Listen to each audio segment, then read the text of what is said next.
강민영님을 모시겠습니다. 여러분 큰 박수로 맞아주시기 바랍니다.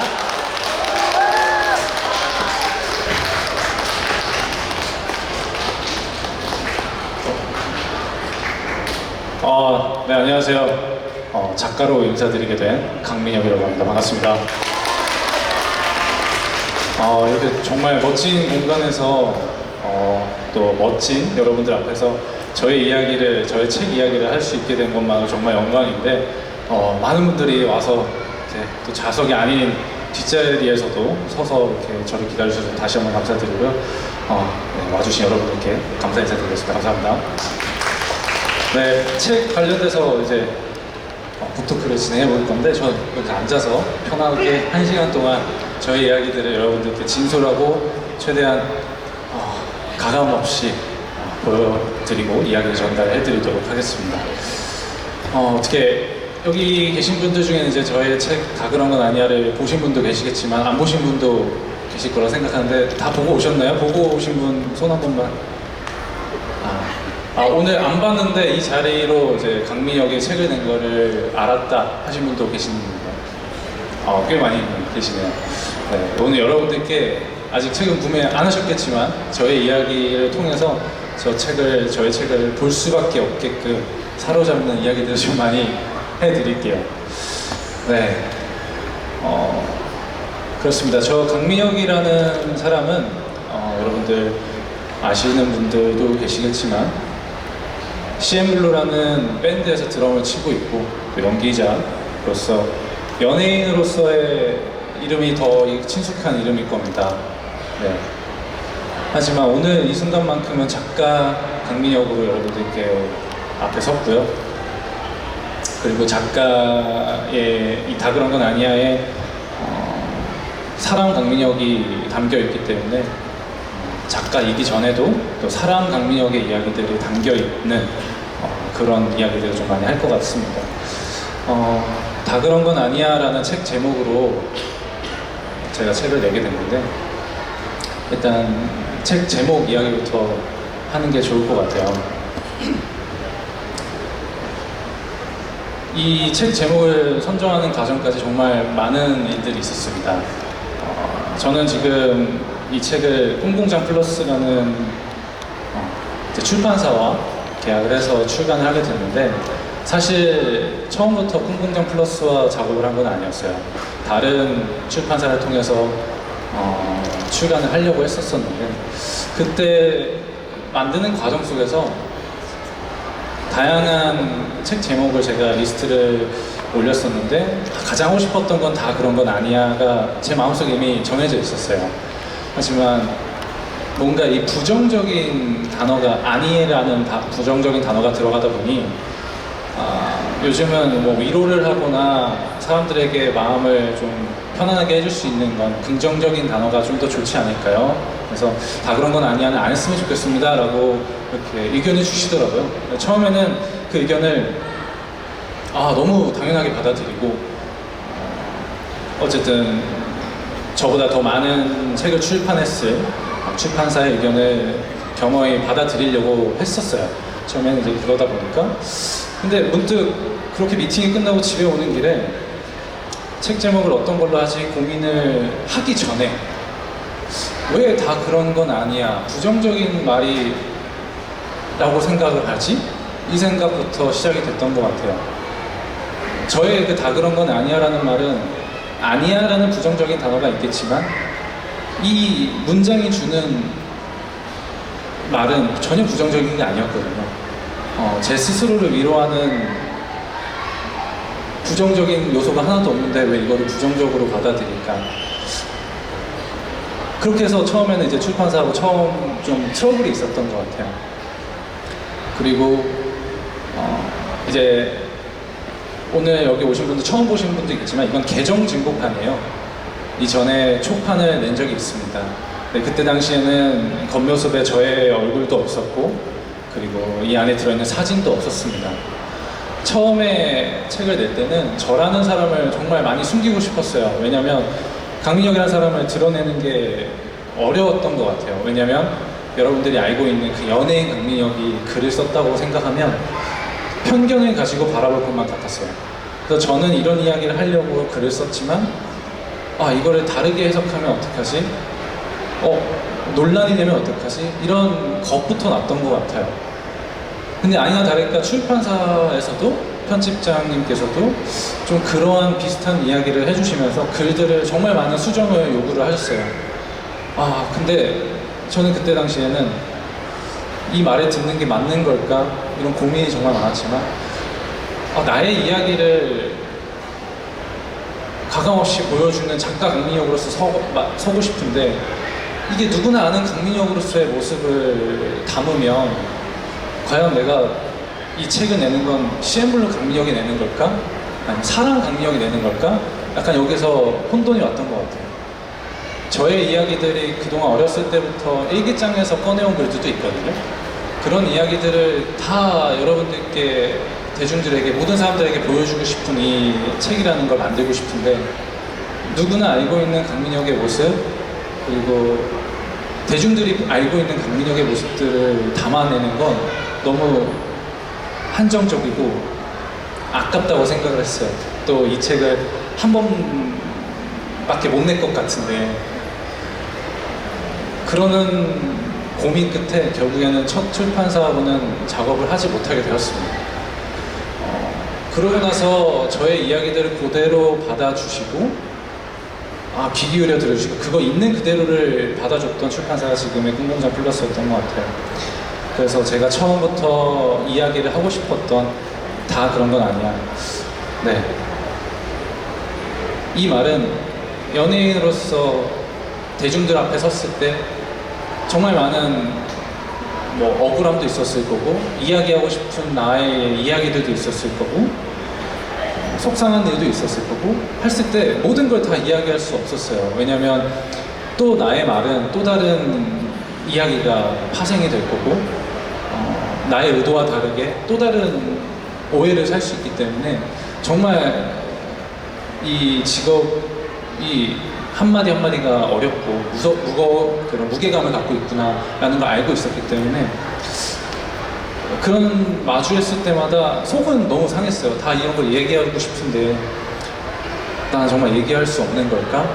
이런 생각이 들면서 제 스스로에게 항상 이제 얘기했었던 건 다 그런 건 아니야. 그래, 그렇게 생각해주는 사람이 그게 그분들이 다가 아니야. 그리고 나를 그렇게 생각해준 사람 다 그런 건 아닐 거야. 그리고 나를 다르게 봐준 사람도 있을 거야. 이런 희망적인 제 스스로를 감쌀 수 있었던 날이었던 것 같아요. 다 그런 건 아니야는 제 스스로를 감싸고 제 스스로를 보호할 수 있는 그런 방패막이가 되었던 그런 쉴드의 영역을 가졌었던 저의 무적의 말이었던 것 같아요. 그래서 다 그런 건 아니야 라는 말은 저는 지금도 저에게 그리고 여러분들에게도 그런 어떠한 힘든 일이 있건 위로받을 수 있는 그런 상황이 왔을 때 다 그런 건 아니야 라는 여러분들만의 그런 꼭 이 단어가 아니어도 여러분들을 막아줄 수 있는 그런 말 하나가 스스로에게 해줄 수 있는 말이 있었으면 좋겠어요. 네. 그래서 저를 지켜줄 수 있는 그 말로 책을 만들게 되었습니다. 다 그런 건 아니야 라고. 제가 얼마 전에 북토크 같은 거를 한 적이 있었는데 어떤 분이 그런 얘기를 하시더라고요. 되게 다 그런 건 아니야 라는 말을 처음에는 되게 의아했다고 하더라고요. 보통은 다 그래, 다 그런 거야, 이런 식으로 보통 위로를 하거나 그랬다고 하더라고요. 그래서 저는 그걸 듣고 그렇기도 하네, 그런 걸 좀 많이 들어본 것 같네 라는 생각이 좀 들더라고요. 근데 왜 저는 다 그런 건 다 그래라는 거를 생각지도 못하고 다 그런 건 아니야가 먼저 나왔을까를 고민을 해보니 다 그래는 뭔가 지는 기분이었어요. 다 그래, 지금도 뭐 그런 상황이 왔을 때 다 그래라고 해볼까? 적용을 시켜봤더니 민혁아 다 그런 거야, 다 그래, 이렇게 했을 때 약간 알았어, 그런가? 약간 이런 식으로 뭔가 지는 듯한 느낌이 좀 드는 것 같아요. 지금도 그 사람마다 누군가에게는 아까 말씀드렸다시피 다 그래라고 하는 것들이 자기의 쉴드의 그런 말이 될 수 있겠죠. 근데 저한테는 다 그래라는 말이 쉴드의 영역보다는 좀 지는 듯한 느낌이 좀 많이 들었어요. 다 그래. 아니, 다 안 그런데 다 그런 걸까? 이런 더 퀘스천 마치가 붙는 그런 단어라고 생각해서 좀 남들과 아니면 또 다른 누군가와는 다른 시선이 그런 시선, 다른 시선으로 바라보지 않았나. 그래서 저의 이 책에는 좀 다양한 시선, 다른 시선이 많이 담겨져 있습니다. 책 제목에서부터 다 그런 건 아니야 라는 또 다른 시선이 있었다면 단어, 문장, 이야기 이렇게 세 개의 목차로 저만의 다른 시선들을 많이 녹인 그런 단상집으로 꾸려져 있어요. 일상에서 건져올린 시선의 조각들, 결국 우리를 잇는 건 유연한 마음 그리고 사랑이라고 이렇게 배우 이청아님께서 추천사를 써주셨던 것처럼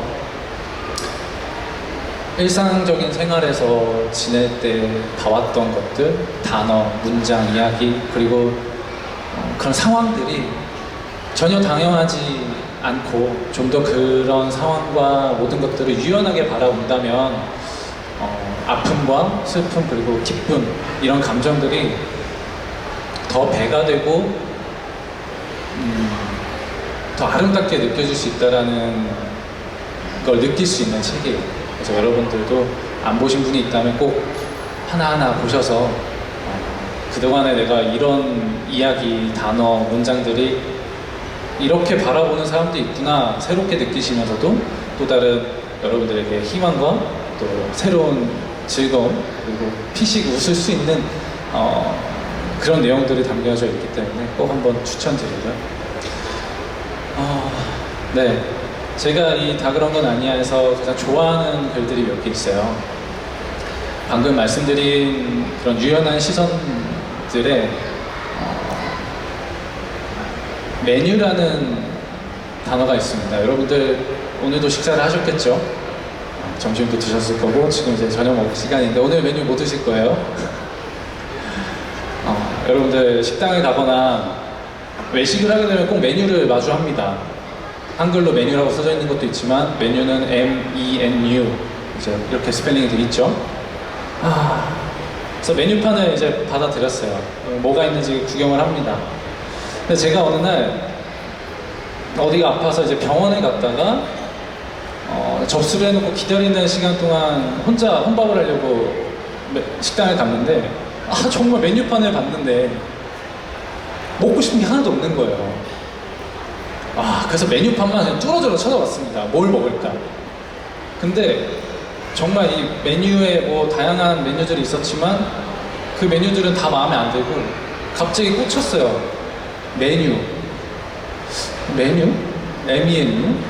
이 메뉴는 대체 어디서 생긴 말일까?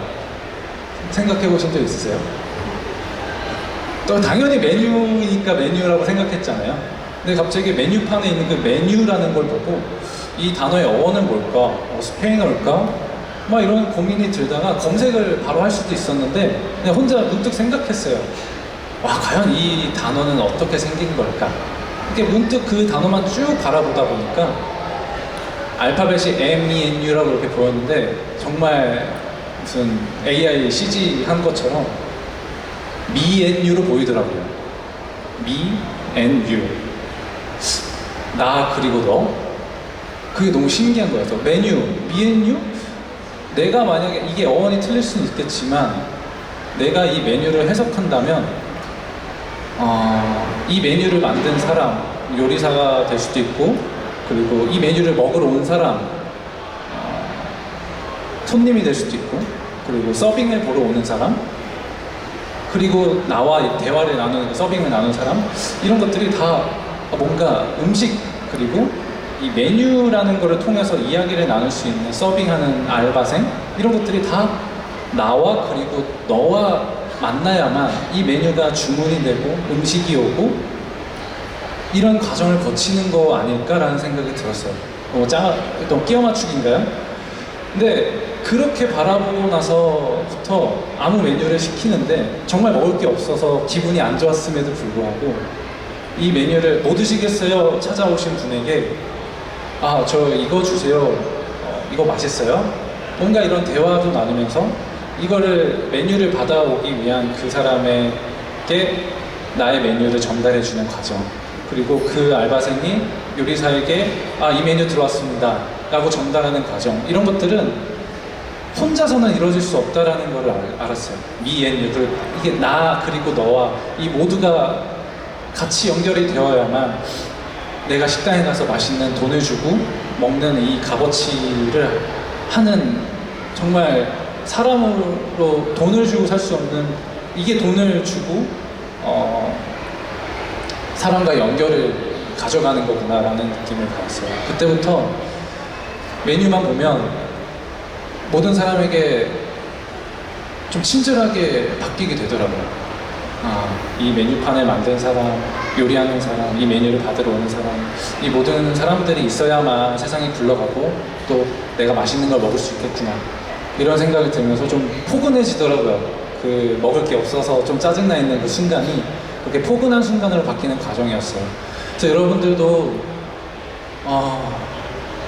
뭐 예를 들어서 진짜 먹을 게 없었는데 메뉴를 보는데 아, 먹을 게 없다 이러는 와중에도 그런 저의 이 이야기를 듣고 조금이나마 마주하는 사람들과 좀 더 포근하고 친절하고 또 행복한 그런 시간을 가질 수 있는 그런 사람과의 관계, 새로운 시선으로 새로운 관계를 바라볼 수 있는 시선들이 생겼으면 좋겠어요. 여러분들 오늘 저녁 먹으면 이제 제 글이 생각날 겁니다. 여기 코엑스 먹을 거 많잖아요, 그렇죠? 그리고 또 다 그런 건 아니야 해서 좀 이 제목과 저희 이야기를 대변해 줄 수 있는 얘기가, 사실 저는 어렸을 때 국어를 정말 못했던 아이였습니다. 수미양가에서 미를 좀 많이 맞았던 국어를 왜 못했는지 돌이켜 생각해보면 한 번은 그런 적이 있었어요. 아니, 시를 해석하는 그런 문제가 있었는데 이제 5가지 오지선다에서 2가지만 고르는 거였어요. 2가지를 고르는 건데, 아니, 다양하게 이제 골라도 되는 거예요. 중복되는 거였는데 저는 뭘 넣어도 다 약간 얘기가 되는 거야. 이거 1번 넣어도 되고 2번 넣어도 되고, 아, 이거 3, 4번은 좀 아닌 것 같고 5번도 되는 것 같은데, 에이, 2개, 3개일 수도 있지. 그래서 저는 이 다 넣었을 때 말이 되는 것들을 골라가지고 답을 제출했는데 이제 2개가 된 거죠. 1, 2번이라고 쳐요. 아, 5번도 되는 거 아닙니까? 이제 제가 나중에 이제 교무실 찾아가가지고 얘기했어요. 심지어 내가 5번이 될 수밖에 없는 이유, 내가 5번이라고 생각하는 이유를 다 했어요. 돌아오는 답변은 이미 정해져 있는 거기 때문에 너의 말이 맞다고 생각이 들어도 그걸 답을 해줄 수가 없다는 거였어요. 이거 왜요? 제 말이 틀리면은 틀린 거에 대해서 얘기를 해주시면 제가 이해가 되는데 틀린 거에 대해서 설명 안 해주시는데 왜 이걸 제가 틀린 거라고 받아들여야 돼요? 그냥 가래요. 그래서 좀 억울했죠.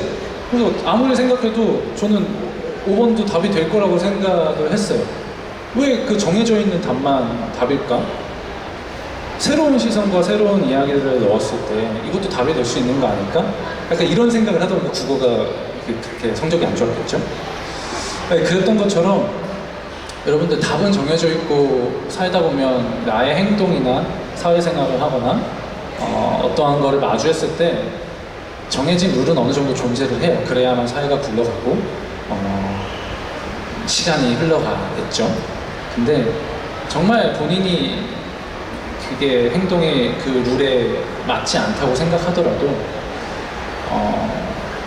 사회와 시간이 계속 흘러가는 거에서 나 스스로도 굴릴 수 있는 그런 유연함을 가지는 게 얼마나 중요한가를 저는 살면서 많이 느꼈어요. 물론 그게 답이 아닐 수 있어요. 나의 행동이 나의 틀릴 수 있어요. 하지만 사람들에게 피해가 가지 않는 선에서, 그리고 그 룰을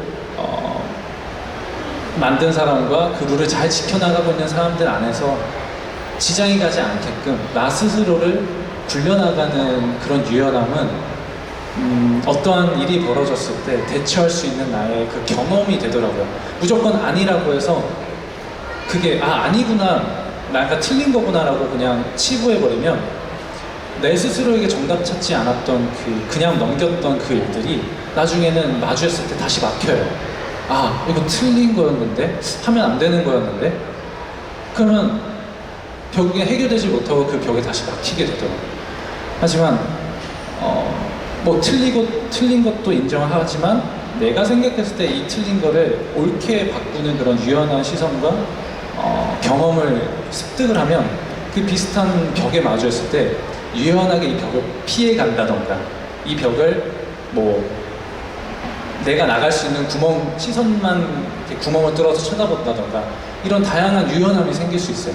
그렇기 때문에 무언가가 이제 걸림돌이 있거나 나의 걸어가는 와중에, 나의 인생을 살아가는 와중에 누군가가 삿대질을 하고 틀린 거라고 이야기를 했을 때 그런 걸 받아들이면서도 받아들임에 끊이지 않고 내가 틀린 거를 왜 사람들이 그렇게 쳐다봤을까? 그러면 내가 이거는 옳은 행동이었을까?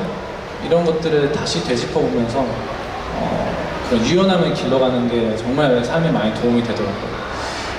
저의 이 책에는 단어, 이야기, 문장들의 그런 유연한 새로운 시선이 담겨져 있어요.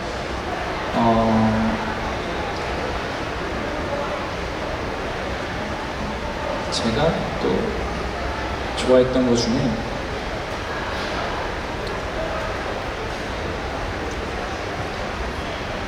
그저라는 단어가 있습니다. 그저가 몇 페이지지? 찾아보니까 안 보이나요? 그저 52페이지구나. 제가 은근히 살면서 많이 쓰는 단어가 뭘까, 남들이 좀 많이 안 쓰는데 단어 쓰는 게 뭘까, 이렇게 생각하면 그저라는 말을 한때 좀 많이 썼더라고요. 근데 이 그저라는 말을 단어적, 사전적 의미도 모르는 상태에서 그저를 쓰고 있는 나는 왜 그 말을 썼을까? 이 단어의 뜻은 뭘까? 사전적 의미를 찾지 않고 나만의 이제 사전적 의미를 만든 거예요. 뭔가 그저라는 말은 욕심이 없고 꾸밈이 없어 그대로 전하는데 용이하며 무게가 느껴지지도 안 느껴지기도 하는 마치 공기를 담은 듯한 단어라고 저는 그 단어를, 사전적 의미를 제 스스로에게 정했습니다. 그러니까 뭔가 이야기를 할 때 난 그저 그랬을 뿐인데 그저 그랬던 거 아닐까? 어쨌든 뭔가를 말하고 싶은데 그 말하는 과정에서의 나의 그 공기가 좀 담겨져 있는, 무게가 분명히 전달하고자 하는 말은 있지만 그 전달하는 의미를 전달하기 어려울 때, 그럴 때 내 스스로에게 그런 말을 많이 쓰더라고요. 그저 그런 걸 거야. 그저 그런 걸 거 아닐까? 이런 식으로 뭔가의 나의 스스로에게 공기를 담은 듯하게 내 스스로에게, 다른 사람에게 피해와 아니면 뭐 이렇게 좀 나의 감정을 그 사람에게 상처되지 않게 전달할 수 있는 이쁜 말이라고 생각을 했던 것 같아요. 네, 이쯤에서 저의 이야기가 너무 많이 해서 지루할 수도 있는데 여러분들이 QR로 또 다양한 질문을 해주셨다고 들었어요. 그 이야기들도 서로 나누면서, 그리고 제 이야기도 또 연결해가면서 하면은 여러분들도 궁금했던 것들 답변도 해드리면서, 솔직히 저는 좀 다이렉트하게 질문 주세요 이렇게 하는 걸 선호하긴 하는데 또 여기서 편안하게 QR로 여러분들도 화면을 볼 수 있게 준비했다고 하니까 QR 질문들도 보면서 이야기 나누도록 하겠습니다.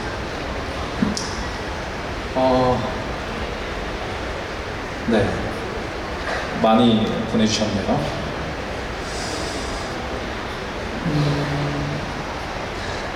안녕하십니까. 책을 읽은 사람들이 어떤 생각의 변화를 겪기를 바라셨나요?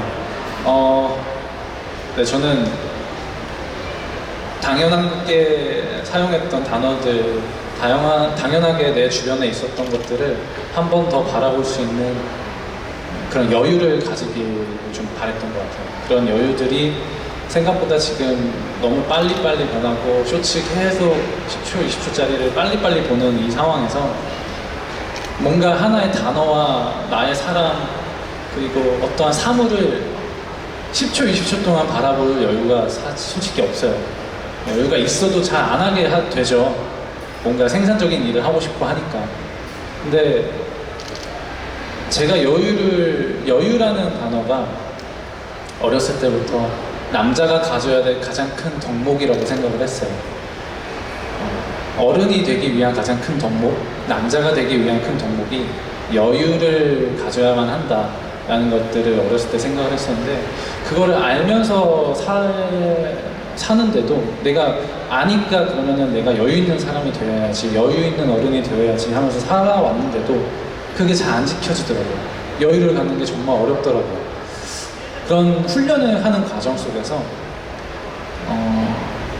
나의 삶을 좀 잠깐이라도 10초라도 운전을 하다가도 잠깐 그 빨간불에 섰을 때라도 표지판을 바라보는 그 잠깐의 여유, 잠깐 왼쪽을 창밖을 쳐다보는 그런 여유, 이런 여유를 가지려고 항상 노력을 해요. 그러다 보니까 단어나 내 옆에 있는 사람, 사물 이런 것들을 10초, 20초 뚫어져 쳐다보면 또 다른 생각이 되면서 1분 이렇게까지 늘어나면서 새로운 시선을 발견하게 되거든요. 그래서 여러분들이 이 책을 읽으면서 당연하게 생각했던 것들을 조금 더 여유롭게 새로운 시선으로 바라봐 주셨으면 하는 그런 변화가 있었으면 좋겠습니다. 네. 이번 개정판을 통해서 스스로가 성장하거나 더 얻게 된 것이 있었나요? 네, 정말 많이 있었어요. 처음에 책을 냈을 때는 저의 얼굴도 없었고 처음에 이제 표지도 달랐고 안에 있는 사진도 없었습니다. 그때 당시에 저는 좀 강민혁이라는 사람을 보여주고는 싶은데 겁이 났었던 것 같아요. 내가 아는 강민혁이 이런 이야기를 쓴다고? 처음에는 그래서 원래 강민혁이 아닌 다른 가명으로 작가 활동을 할까 이 생각도 했었어요. 근데 개정 증거판을 내면서 10개 추가된 글과 함께 사진 그리고 좀 더 저를 드러내기 위한 요소들이 많이 담겨져 있는데 그런 과정 속에는 큰 변화가 있었죠. 저 스스로의 성장이 있었던 것 같아요. 책을 내고 내 책, 내 글 정말 신박하고 좋은 것도 많고 새로운 시선 이런 거 많은 사람들이 봤으면 좋겠는데 좀 아쉽네. 이런 처음에는 단순한 그런 인기를 더 얻고 싶은 그런 거에서부터 시작이 됐었는데 그럼 진짜 나라는 거를 좀 더 어필하고 이 책을 더 활동을 열심히 해야 되는 건가? 이렇게 생각했었는데 그게 아니라 내가 너무 대중들 앞에 서는 이 모습들을 두려워하고 무서워하고 있구나. 강민혁이라는 사람은 내 스스로도 나 스스로도 돌아보면서 너는 대체 뭔 생각을 하고 있는 거야? 이런 생각을 많이 하는데 카메라 그냥 TV 앞에 연기하는 모습 아니면 뭐 드럼 치는 모습 간간히 조금씩 나오는 그런 모습들만 보고 강민혁이라는 사람은 저 사람이 대중들은 잘 알 수 있을까? 알면 진짜 대단한 거라고 생각해요. 내가 너무 나의 스스로의 나의 모습을 보여주지 않았구나. 그런 자리를 너무 안 했구나. 이런 생각이 들면서 어느덧 이제 데뷔한 지 17년이 됐고 36이 됐는데 아직도 나라는 사람은 내 스스로에게 강민혁 진짜 잘 살고 있고 진짜 바르게 살아왔고 어디 가서도 멋진 사람이라고 자부할 수 있는데 이거를 나 스스로 알고 있으면 아깝잖아요. 그러면서 민혁아 이제 너는 사람들이 뭐라고 하든 논란이 있건 그런 거를 두려워할 때가 아니다. 너 스스로를 좀 더 세상에게 다른 시선을 가질 수 있게 볼 수 있게 나를 풀어줘야 그 사람들이 나를 다양한 시선으로 바라보지. 화면에 있는 모습, 드러치는 모습만 봤을 때는 한 가지, 두 가지 시선밖에 안 되니 다양한 시선을 볼 수 있게 너 스스로를 이제는 세상에 나가도 되지 않을까. 제 스스로에게 그렇게 시작을 하면서 글도 더 솔직하게 담아냈고 사진도 많이 넣으면서 그리고 이 자리에 또 앉아서 여러분들께 저희 이야기를 하게 된 것 같아요. 네, 또 살짝만 올려주시겠어요? 안녕하세요. 저는 26살 주희입니다. 저는 연극 영화과를 졸업하고 배우라는 꿈을 품고 살아왔지만 지금은 디자이너로 일하고 있습니다. 저는 배우라는 꿈을 완전히 놓지 못했지만 현실적인 이유로 다른 일을 하다 보면 내가 이 꿈을 계속 가지고 있어도 되는 걸까라는 생각이 들 때가 있습니다. 강민님도 배우라는 꿈을 꾸고 계신 만큼 꿈을 포기하지 않고 계속 이어간다는 것은 어떤 의미인지, 그리고 꿈과 현실 사이에서 고민될 때 어떤 마음으로 자신의 길을 걸어가야 하는지 궁금합니다. 예. 그렇죠. 누구나 꿈을 가지고 있고 또 이 꿈은 현실과 항상 마주하게 되면서 싸우게 되죠. 꿈과 현실 사이에서 고민이 될 때 제가 드릴 수 있는 말은 큰 도움이 되진 않을 거예요. 하지만 뭔가 답을 정하는 게 아닌 저의 이야기를 하자면, 꿈은 내가 눈 감는 그날까지 가져가도 아무 상관이 없는 단어고 사람만이 가질 수 있는 되게 특권이라고 생각해요. 근데 현실은 내가 살아가면서 마주해야 되는 어쩔 수 없는 포기를 하게 하는 어떻게 보면 요소들이 더 많이 있죠.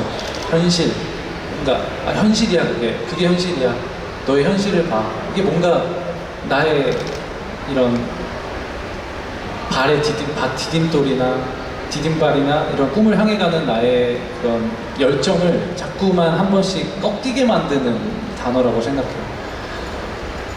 꿈과 현실은 공존해야만 꿈이 더 클 수 있고 현실을 잘 살아갈 수 있게 만드는 상호작용하는 말이라고 생각합니다. 꿈만 있으면 모두가 허황된 꿈만 생각하면서 만신창이가 될 것 같아요, 제 생각에.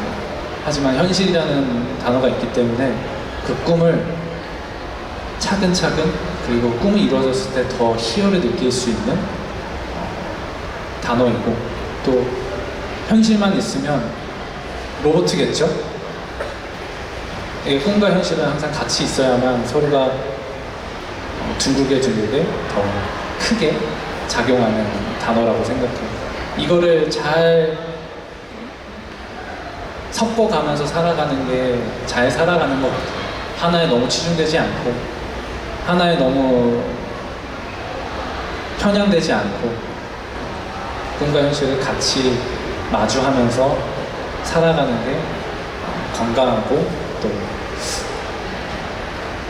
이룰 수 있는, 꿈을 더 잘 이룰 수 있는 그런 모습이라고 생각합니다. 그래서 꿈도 계속 꾸고 현실도 계속 마주하면서 좌절도 하면서, 그러면서 꿈을 향해 계속 나갈 수 있는, 그 꿈이 하나가 아닌 여러 가지 꿈을 또 꾸면서 현실에 나아가면 좋을 것 같아요. 저는 그렇게 생각합니다. 제가 또 하고 싶은 얘기는, 저희는 이제 너무 사람을 바라볼 때나 상황에 일반화적인 시선, 그리고 아주 적은 경험만으로 상황 판단을 해보는 경우가 많은 것 같아요. 그런 것들을 여러분들은 약간의 조금의 경험만으로 판단을 내리는 그런 상황들을 조금은 더 다양하고 다양한 경험, 한 두세 번 했던 경험을 좀 더 많이 해보는 경험, 그리고 그동안에 생각했던 것들이 왜 그랬을까 한 번 더 들여다보는 그런 여유를 가졌으면 좋겠다라는 말을 계속 하게 되네요. 여러분들이 이제 상대를 바꾸려고 하는 것보다는 나의 시선을 바꾸었을 때 조금 더 여유, 이런 유연함을 가질 수 있는 거라고 생각합니다. 네, 또 뭐 있을까요? 하고 싶은 거 있으세요? 좀만 더 있나요? 밑에?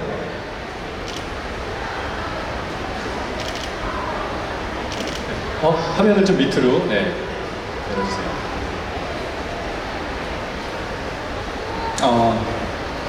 이 책은 보면 볼수록 새로운 느낌을 받게 되는 것 같아요. 같은 글도 그날의 기분에 따라서 다른 느낌을 받게 되더라고요. 자주 열어보게 됩니다. 이렇게 써주셨는데 네, 저도 좀 그렇게 생각해요. 그때그때 저의 상황에 맞게 해석이 되는 게 참 책의 장점이고 단상집의 장점인 것 같아요. 처음에는 나를 위로해주는 말이네 라고 생각이 들었다가도 또 나의 상황이 바뀌고 다시 그거를 봤을 땐 나한테 독서를 하네? 약간 이렇게 바뀌기도 하고 그래서 한 문장이 주는 이야기들이 나의 상황별로 그때그때 상황별로 해석이 다르게 된다는 게 저의 책의 장점인 것 같고 네 그렇습니다. 많이 덥네요. 다 그런 건 아니어도 특정 사안에 불평을 하는 사람이 할 수 있는 위로라고 생각했는데요. 민영님은 구체적으로 어떤 상황에서 위로의 문장을 떠올리셨나요? 그렇죠. 뭔가 특정 사안에 불평을 하는 사람에게 할 수 있는 위로라고 처음에 생각을 많이 하시더라고요. 근데 아까 처음 말씀드렸다시피 다 그런 건 아니냐는 저는 제 스스로를 방어할 수 있는 말이었습니다. 구체적으로 어떤 상황에서 위로의 문장을 떠올리셨나요? 좀 나와 다른 시선을 갖고 나와 다른 이야기를 할 때 그때 그런 상황에서 위로를 많이 하죠. 제 스스로에게. 야 너 틀렸어. 야, 그거 아니야. 이랬을 때 그래? 알았어. 다 그런 건 아닐 텐데. 좀 이런 식으로 나 스스로를 방어할 수 있을 때 그리고 나와 좀 다른 상황일 때 억울할 때 뭐 이런 상황에서 그런 위로하는 문장을 많이 떠올리는 것 같아요. 다음 책을 계획하고 계신가요? 제가 2022년도에 첫 책을 내고 이번에 개정 정립판을 냈는데 그 사이 동안 글이 진짜 안 써졌어요. 그래서 10개의 글을 더 추가로 쓰면서 글 쓰는 거 정말 어렵구나 느껴서 지금은 모르겠습니다. 새로운 책을 낼 수 있을지는 잘 모르겠는데 네, 새로운 시선들을 계속 메모는 해놓고 있어요. 또 다른 메뉴가 나올 수 있게 새로운 단어, 상황 이런 것들에 대한 시선을 메모는 계속 해놓고 있습니다.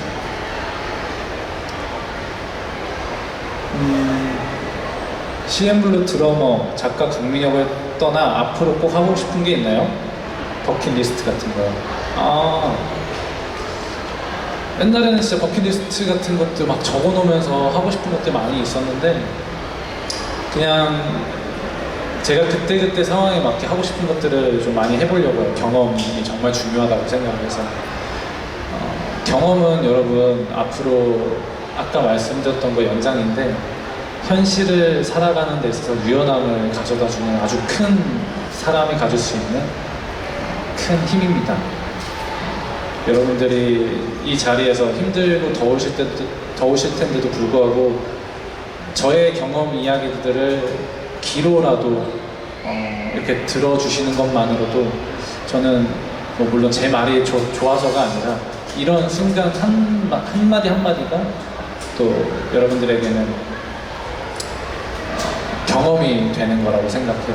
이 시간 그래서 많은 경험 할 수 있게 많은 이야기를 들려드리려고 하는 거고 그렇습니다.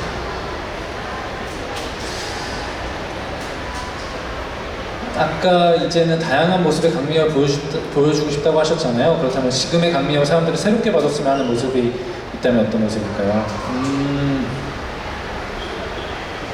그러게요. 저도 제 자신을 계속 알아가고 있는 사람이라서 어떤 모습을 봐줬으면 하는 모습이 저도 잘 모르겠어요. 그냥 솔직한 모습을 좀 보여주고 싶어요. 왜냐하면 방송은 좀 꾸며져 있고 어느 정도의 가이드라인이 있는 보여주고자 하는 목적성이 확실한 직업을 갖고 있다 보니 그런 목적성이 아닌 살아가고 있는 사람으로서의 강민혁의 모습을 좀 많이 보여주고 싶어요. 연예인이라는 직업도 가지면서 이 연예인이라는 직업을 이용하면서 많은 일반 대중들에게 저라는 사람을 좀 알리고 싶어요. 물론 연예인으로도 인사드리고 멋진 모습 보여드리면 좋죠.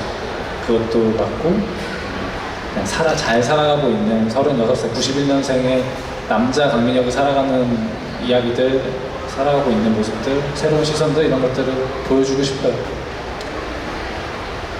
책 이야기를 좀 하고 싶은데 책 이야기가 좀 있을까요? 제가 한번 해볼까요? 책 이야기 질문 있는 거 있으면은 한번 봐주시겠어요? 책 이야기 가고 싶습니다. 네, 여러분 그럼 책 이야기가 더 듣고 싶죠? 질문을 다시 한번 처음부터 위로 올려서 책에 관한 이야기가 있는지 한번 다시 한번 보도록 하겠습니다. 책 이야기 하고 싶은데 네. 책 질문 있으실까요? 네, 이거 너무 궁금했다 이런 거 있어요? 여기 제가 책에 관한 거 하나 질문 드리자면요. 네네. 독자들이 이 책을 덮은 뒤 가장 오래 기억했으면 하는 문장이나 장면이 있나요? 글을 쓰면서 가장 애정을 담았던 페이지도 궁금합니다. 오래 기억됐으면 하는 문장, 글을 쓰면서 가장 애정을 담았던 페이지. 저는 프롤로그를 제일 좋아합니다. 제가 북토크를 이제 한 지 좀 많이 됐는데 제가 가장 아끼는 글은 뭐냐고 물어본다면 뭐 메뉴도 있지만 저의 프롤로그를 가장 좋아해요. 첫 번째 초판에서는 프롤로그가 가장 늦게 써졌습니다. 제일 마지막에 써진 글이에요. 글을 다 완성시켰는데 이제 프롤로그를 써야 하는데 도대체 뭐라고 이 책을 소개하지? 정말 어려워서 제일 마지막에 완성됐던 게 첫 번째 초판에서의 프롤로그고, 지금 이 책을 보시면 프롤로그가 2개가 있어요. 근데 개정 증보판을 내면서 첫 글을 썼던 게 두 번째 프롤로그입니다. 그러니까 프롤로그가 마지막이었다가 개정 증보판의 첫 페이지를 다시 시작하게 된 거죠. 프롤로그의 제목이 나를 숨기던 마침표에서 나를 드러내는 쉼표로 라고 제 제목을 지었어요. 이게 좀 길어서 나중에 꼭 읽어주시면 감사하겠는데 이거를 다 지나서 저의 이야기를 한 장만 한다면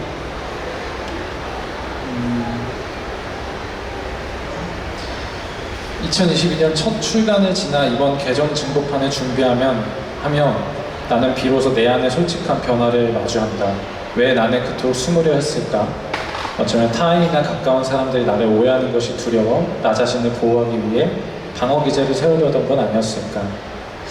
나조차 나를 모를 때가 많은데 타인이 나를 온전히 이해해주길 바라는 건 어쩌면 불가능한 욕심일지도 모른다. 기억을 거슬러 올라가면 19에 내가 서 있다.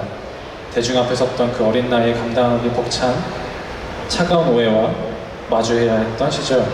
아무리 노력해도 돌아오는 나의 시선들을 이해하기엔 너무 어렸던 나는 그때 이미 알아버렸을지도 모른다. 세상 앞에 나를 활짝 열어 보이는 것이 얼마나 위태로운 일인지를.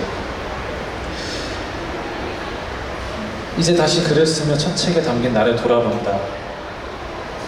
그리고 이제는 그 숨겨둔 이야기를 조금 더 길게, 조금 더 용기 있게 꺼내놓으려 한다. 나를 보호하기 위해 닫아 걸었던 문장들을 열고 있는 그대로의 나를 담아낼 용기를 얻었기에 이곳에 좀 더 나다운 이야기, 더 새로운 이야기를 채울 수 있었다. 이 책을 시작하게 됩니다.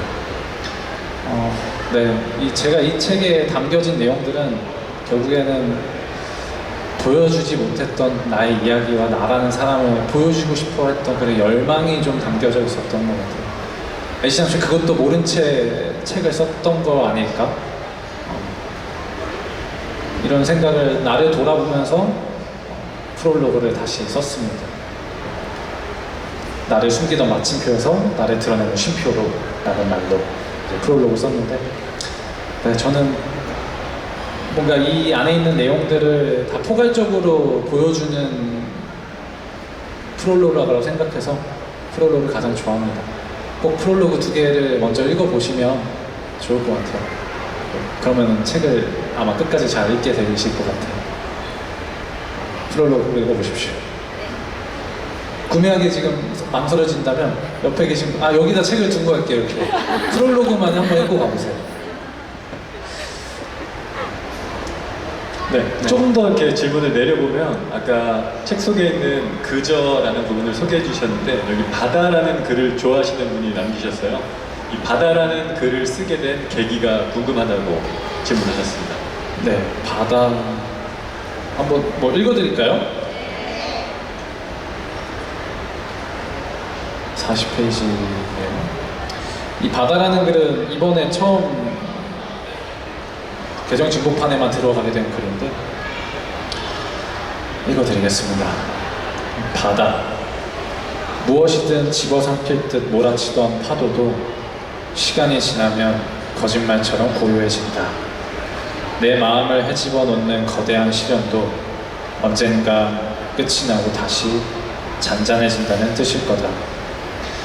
가끔은 누군가 무심코 버린 감정의 찌꺼기들로 마음이 심하게 얼룩져 수면 위를 떠다녀도 결국 내 곁에 머무는 다정한 사람들의 손길이 모여 마음은 다시 본래의 맑은 빛을 되찾곤 한다.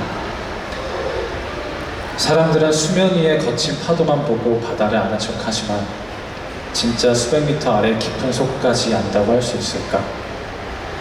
타인이 내 마음을 함부로 추측하고 재단해도 굳이 해명할 이유도 상처받을 필요도 없다. 그러니 억울할 것도 조급할 것도 없다. 난 마음속에 거대한 바다 하나를 품고 있다.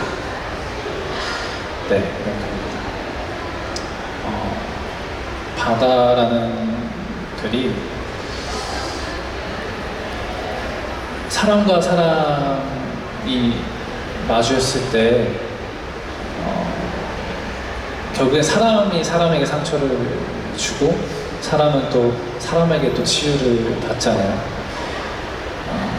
그러는 상처를 받는 그런 상황 속에서 내 스스로를 바다라고 생각하고 저 사람이 주는 시련과 고통과 아픔을 잘 넘길 수 있는 나의 마음은 바다다라고 생각해서 이 글을 쓰기 시작했습니다. 그냥 바다만큼 내 마음은 크고 넓고 깊고 내 마음은 바다야 라고 생각하니 그런 나를 힘들게 하는 말, 나를 싫어하는 사람들의 그런 찌꺼기들, 감정의 찌꺼기들을 넣어도 나는 바다, 내 마음은 바다야. 잘 정화될 거고 또 어디 있는지도 모르게 저 구석에 가 있을 거야. 이렇게 생각을 했어요. 내 마음을 바다라고 생각하니 그 어떤 욕도 상처도 조금 빨리 치유가 되는 느낌이랄까? 여러분들의 마음은 바다처럼 넓고 깊고 푸르게 여러분들의 마음은 그렇다라고 생각하시면 어떨까요?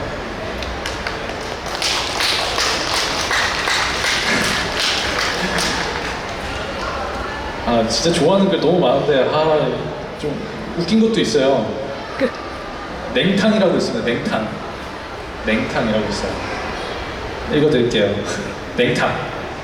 따뜻하게 끓여 마시려던 차에 혀를 대어 찬물을 입 한가득 넣었고 따뜻하게 데워 먹으려는 음식에 손을 대어 귓볼에 손을 갖다 대었고 따뜻하게 해준 널 안으려다 마음을 대어 냉탕에 목을 집어 던졌다 라는 글입니다.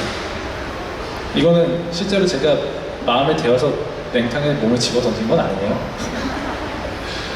근데 목욕하는 걸 좋아해서 목욕탕을 자주 가는데 냉탕에 집어 던지는 나의 모습을 삼자가 보면 어떤 기분일까? 나의 시선이 아닌 타인의 시선에서 바라봤어요. 그러다가 누군가가 이제 냉탕에 들어가는 모습을 보고 상상을 좀 했습니다. 아니 막 뭐 혀 뒤면 차가운 물로 헹구고 손 뒤면 귓볼 하는 것처럼 사람의 마음이 데이면 어떻게 해야 돼? 이렇게 시작을 했어요. 냉탕에 집어넣으면 어찌됐든 좀 쉽지 않을까? 그래서 뭔가 이제 냉탕이라는 걸 들어갔을 때 나의 모습과 진짜 마음을 대었을 때 어떻게 해야 될까라는 우스꽝스러운 것들을 같이 좀 결합해서 쓴 글이에요.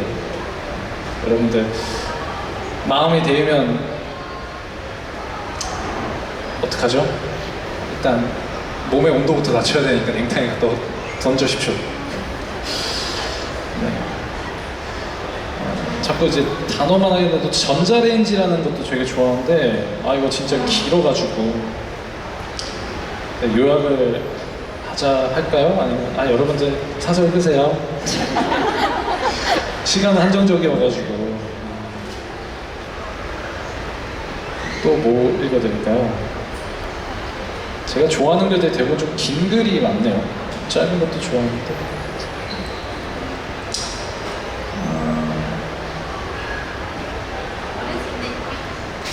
어렸을 때 일기장에 있었던 내용이요? 네. 지금 저도 그거 찾아야 돼가지고 그럼 제가 찾은 거 하나 질문드리겠습니다. 249페이지에 네. 참을 읽으면서 정말 많은 위로를 받았다는 글이 지금 새롭게 올라와서 그 부분도 한번 이야기해 주시면 좋을 것 같습니다. 위로가 되는 글. 네. 제목이 참입니다. 참. 네가 좋아. 네가 참 좋아. 딱 한마디만 더 했더라면 더 기분 좋은 하루를 맞이했을 텐데 참의 의미, 딱 한마디의 힘. 네가 있어서 참 좋은 세상이야. 단어를 하나 더 넣은 것 뿐이에요. 네가 좋아. 네가 참 좋아. 네가 있어서 좋은 세상이야. 네가 있어서 참 좋은 세상이야. 이 참이라는 단어 하나 넣었을 뿐인데 좀 다르게 느껴지지 않나요? 저는 정말 크게 다르다고 느꼈어요. 여러분 표현하는 거 너무 어렵죠. 그냥 좋아 한마디만 해도 표현한 거 아니야 라고 생각할 수 있는데 표현에는 정말 다양한 방법이 있고 단어가 있습니다. 난 그저 너를 좋아하는 것 뿐이야. 난 네가 참 좋아. 이런 단어 하나를 더 넣었을 때 사람을 더 행복하게 해줄 수 있고 더 따뜻한 삶을 살아갈 수 있습니다. 여러분들이 와서 진짜 좋아요. 좋죠? 여러분들이 와서 참 좋습니다. 이렇게 참이라는 말을 과연 우리가 자주 쓸까요? 생각보다 안 쓰기도 하지만 흔한 단어였어요. 흔한 단어예요. 안 들어본 사람이 없잖아요. 근데 단지 다른 단어로 대체돼서 사용할 뿐입니다. 다양한 단어를 쓰고 다양한 이야기를 하고 다양한 감정을 전달하는 건 이 세상을 더 풍요롭게 만들 수 있다고 생각해요. 제가 언제 그런 거를 봤어요. 점점 세상은 색이 사라져가고 있다. 옛날에는 자동차 색깔이 노란색, 빨간색, 파란색, 보라색 별게 다 있었어요. 요즘은 다 흰색, 검정색, 회색만 무난하니까요. 안 튀고 그리고 뭐랑 해도 괜찮을 것 같고 무난하다고 생각하니까요. 근데 여러분 그런 것들이 너무 좀 아쉬운 것 같아요. 단어들도 그렇습니다. 표현도 그래요. 자꾸 살아가는 그런 와중에 나의 한마디가 또 다른 사람의 한마디가 모이면 또 다채롭게 바뀔 거예요. 저는 그렇게 생각합니다. 그래서 참이라는 글을 쓰게 됐어요. 참 좋네요. 네, 점점 후반부로 왔기 때문에 네. 뭐 질문도 올라온 질문이 있는데요. 아까 도입부 에필로그를 굉장히 좋아하신다고 하셨는데 네. 책 내용 중 마지막 부분에서 마음을 울렸다는 분이 계세요. 생각보다 땅은 지난 시간 동안 생각한 것 이상으로 아름다운 곳이라고 써주셨는데 어떤 부분에서 아름다움을 느끼게 되셨는지 이 마지막 부분에 대한 이야기를 좀 전해주시면 좋을 것 같습니다. 네, 제가 마지막에 이 글이 있는 이유가 있습니다. 이 글은 제일 마지막에 있는 거고 꽤나 괜찮은 곳이라는 제목으로 쓴 글인데 제가 진짜 힘들었을 때, 좀 정신적으로 혼란스러웠을 때, 마음적으로 많이 무너져 있을 때 그때 쓴 글인 것 같아요. 사실 패러글라이딩이라는 취미를 가진 적이 있었습니다.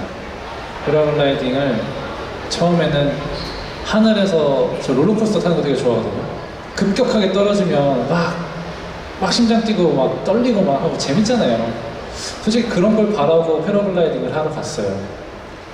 근데 딱 저한테 물어보시더라고요. 패러글라이딩 해주시는 분이 다이나믹하게 타시겠어요? 아니면 뭐 좀 서서히 타시다가 끝에 부분만 다이나믹 할게요. 그래서 다이나믹하게 타면 일찍 끝난다는 거예요. 좀 더. 그래서 그러겠죠. 좀 빨리 내려오니까. 그러면은 마지막에만 좀 다이나믹하게 내려오고 처음엔 좀 잔잔하게 타겠습니다 하고 딱 패러글라이딩을 앉았는데, 패러글라이딩은 여러분 진짜 막 흔들리고 무서울 것 같잖아요. 제가 처음으로 패러글라이딩을 딱 경험했을 때 놀란 게 제가 하늘에 앉아있는 느낌이었어요. 그냥 너무 신기하게 의자를 공중에 띄워놓고 그냥 하늘에서 이렇게 앉아있는 기분이 들었어요. 다이나믹 타지 않고 이렇게 앉아있으니까 너무 평온한 거예요. 평안하고. 그래서 제가 물어봤죠. 와, 이렇게 가만히 떠 있으면 얼마나 떠 있을 수 있어요? 했더니 이렇게 떠서 바람만 잘 타면 부산까지도 갈 수 있대요. 그래서 이게 생각보다 되게 평온하네요. 그때부터 갑자기 혼자 막 사색에 잠겼어요. 그러면서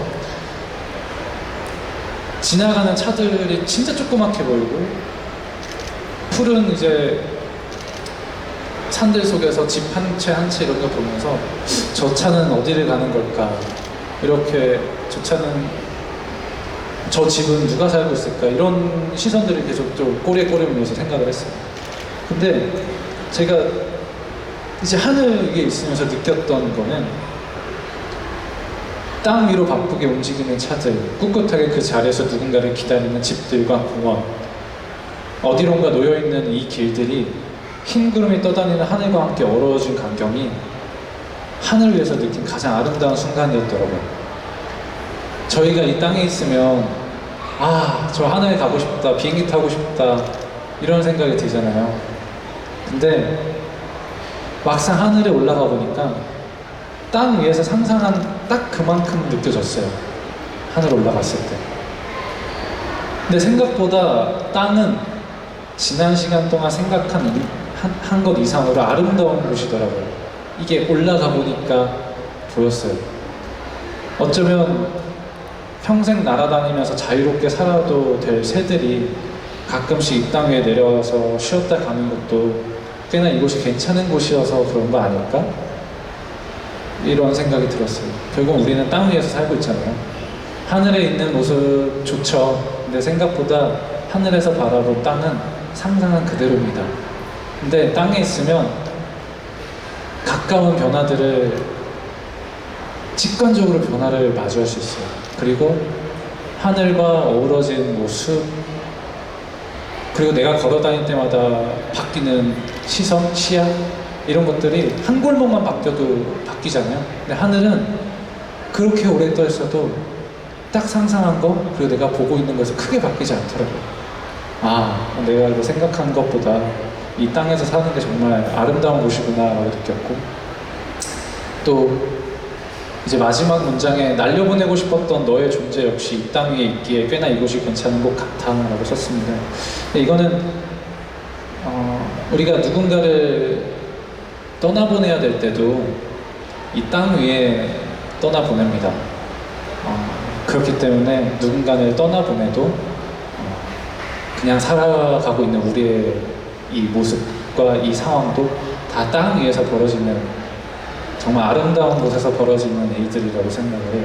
그래서 누군가를 떠나보낼 때도 너무 슬프지만 이 땅 위에서 같이 보낼 수 있고 인사를 하는 아름다운 곳이기 때문에 여러분들이 지금 살아가고 있는, 지금 밟고 있는 이 땅 위에서 벌어지는 일들, 만나는 사람들, 떠내보내는 그런 사람들 또한 다 있기 때문에 아름다운 곳인 겁니다. 그래서 제가 이 책의 마지막을 꽤나 괜찮은 곳을 정한 거예요. 꼭 여러분들도 지금 서 있는 이곳을 소중하게 여기고 꽤나 괜찮은 곳이라고 여기길 바라겠습니다. 감사합니다. 네, 오늘 강연은 여기까지 듣도록 하겠습니다. 지금 네. 마무리하신 거 맞으신 거죠? 네, 맞아요. 네네네, 제가 잠시 올라왔습니다. 이제 이벤트 시간이 남아 있어서 이벤트 추첨까지 하시고 저희가 보내드려야 되는데 오늘 이야기 중에 뭐 많은 단어들이 스쳐갔지만 책을 쓰기 전에 여러분들의 많은 사람들의 반응에 대한 주저함도 있었고요.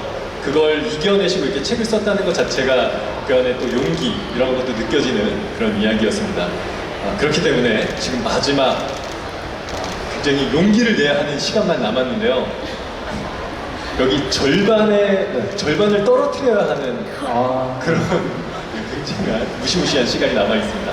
마음에 드는 컬러를 하나 골라주시면 좋겠습니다. 검정색과 흰색. 검정색, 흰색. 근데 떨어졌다고 해서 실망을 하고 다 그런 건 아니시죠? 오늘 이야기를 저는 네. 원래 흰색을 고르려고 했는데 이 검정색으로 네. 보이게끔 색칠한 이 멀리서 안 보인다 이거. 안 보여요. 자세히 얘기해 주시면 노력을 그냥 지나칠 수가 없습니다. 네. 검정색을 하겠습니다. 알겠습니다. 자, 그러면 저희가 작가님을 보호하는 차원에서 개봉 전에 보내드리도록 하겠습니다. 지금 제가 열면은 반대이신 분들의 그 원망의 눈빛이 너무 많이 갈 것 같아서 요거 개봉은 제가 내려가신 이후에 하도록 하고요. 자, 이상으로 오늘 좋은 말씀 들려주셨던 강민혁 작가님께 다시 한번 큰 박수 부탁드리겠습니다. 네, 마지막 이벤트 잘 좋은 운이 여러분들께 가길 바라고 마지막으로 한마디만 하고 가겠습니다. 제가 책을 내므로써 여러분들과 더 가까이 저희 이야기를 할 수 있는 이런 경험 계기도 된 것 같아요. 물론 여러분들이 알고 있는 지금 앞에 서 있는 강민혁은 CM블러 강민혁과 배우 강민혁으로 많이 아시겠지만 저 그 연예인 강민혁 또한 사랑 강민혁에서 나온 사람이기 때문에 앞으로의 저의 활동과 저를 바라보는 시선도 그런 강민혁의 사람 강민혁의 모습으로 좀 더 바라봐 주시면 저도 너무 좋을 것 같고요. 또 이 책에서 저의 이야기들, 저의 시선들을 한번 느낄 수 있기 때문에 한번 꼭 정말 읽어봐 주셨으면 좋겠어요. 정말 제가 써서 그런 건 아니지만 제 글 나쁘지 않습니다.